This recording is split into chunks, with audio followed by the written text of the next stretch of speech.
Welcome to my channel. If you enjoy the video, don't forget to like and subscribe for more content. The early morning sun filtered gently through the misty sky of Paris, casting golden hues across the city's elegant skyline. Among the sprawl of high-rises and bustling streets lived a man named Frank Delaunay, disciplined, measured, and quietly watchful.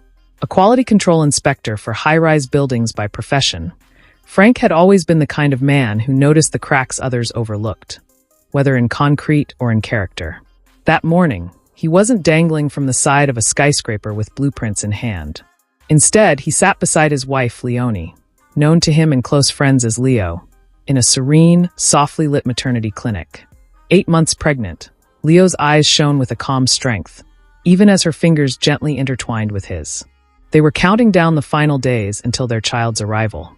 For Frank, this moment represented everything he had fought for: peace, family, and hope. But beneath the joy, an invisible weight tugged at his chest. Their joy was short-lived. As they returned to their apartment in the 14th arrondissement, their hearts sank. The door was ajar, and the interior, once tidy and warmly lit, was now appended. Drawers pulled out, cushions sliced, books scattered. It wasn't a robbery. It was a search, a targeted, meticulous one. Someone had been looking for something specific. That evening, Frank met with Ben, his closest friend and confidant, at a quiet cafe tucked behind Rue de Sèvres. Ben, now sporting a slight limp from a past injury, still carried the same dry wit and sharp perception. Over bitter coffee and whispers, it became clear. The chaos in the apartment was not random. Someone was looking for the key. His key. Hidden in a place only Frank knew. Days passed with mounting tension.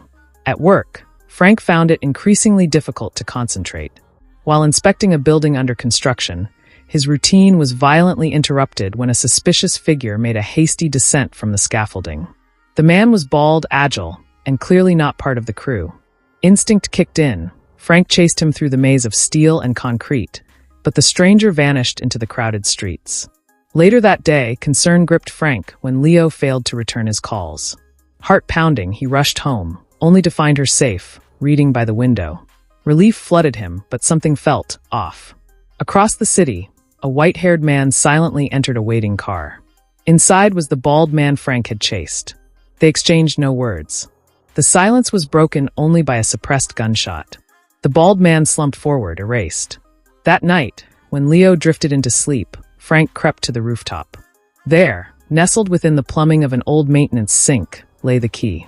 He retrieved it, but even as the cold metal rested in his hand, he wasn't at ease. Its significance was monumental, and its exposure dangerous. Leo found him moments later, the glow of the city behind her.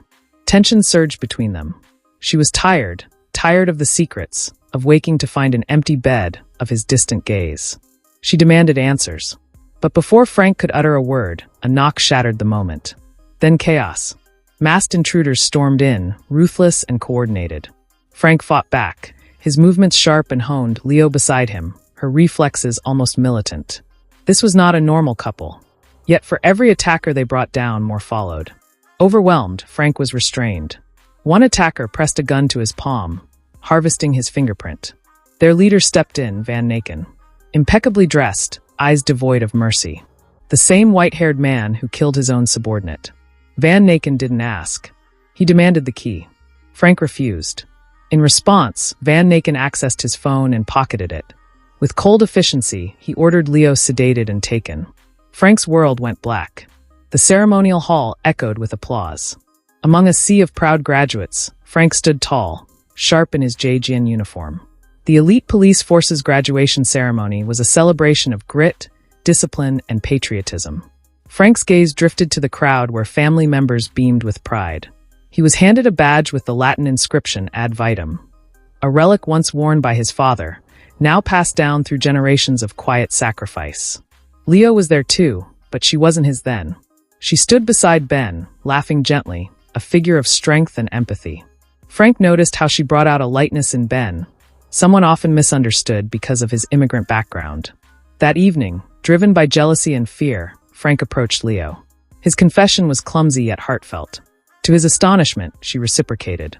Their connection ignited in the most awkward of places, the restroom, until Ben stumbled in, drunken and apologetic. Their relationship bloomed. Even Ben approved. But darkness lingered just beneath the surface of their lives. 1 week later, tragedy struck at the Trinan Hotel. Frank, Ben, and Nico, his jovial and loyal comrade, responded to a report of gunfire. It was an ambush. Nico was fatally wounded. Frank held him as life slipped away. The weight of that moment marked Frank forever. Astro, their commanding officer, had no choice but to ask Frank to resign. Leo, too disillusioned, handed in her badge. Time passed. Leo's pregnancy brought hope. They moved into a new apartment. But during the move, Frank found his old badge, still stained with blood.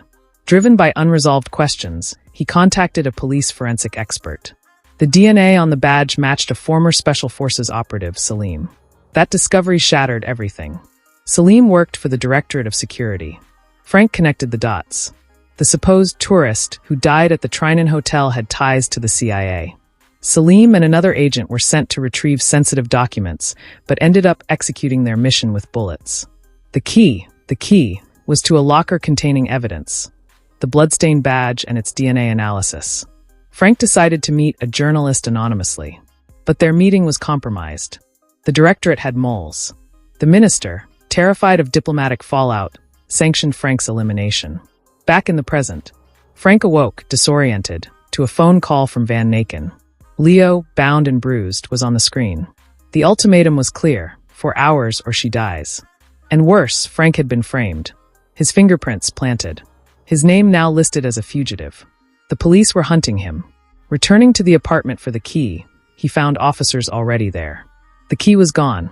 A hasty escape followed. He ran to Ben, who, despite his injuries, never hesitated. Frank confessed everything. Ben offered his own badge. Frank stained it with blood, a decoy. Together, they formed a desperate plan. Frank would walk into the lion's den, alone, while Ben planted a tracker. Deep within a forest clearing, Frank met Van Naken. He was restrained and beaten. Leo was nearby, barely conscious. Van Naken took the badge, powered on Frank's phone, and sent a chilling message to Frank's contacts. Staged evidence that Frank had killed Leo and was preparing to vanish.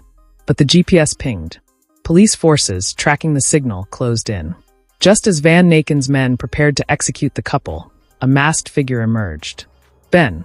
He took out the guards with precision. The trio escaped, speeding away through dense woods, chased by gunfire and dread. They survived. The evidence Frank had risked everything for reached the journalist. The truth was published. Whistleblowers inside the directorate came forward. A political firestorm ensued. Van Naken disappeared, but the world finally saw the cracks in the facade. Frank and Leo named their child Nico, after the friend they lost. Life was not quiet, but it was honest. And sometimes that was enough. And the key? Locked away once again.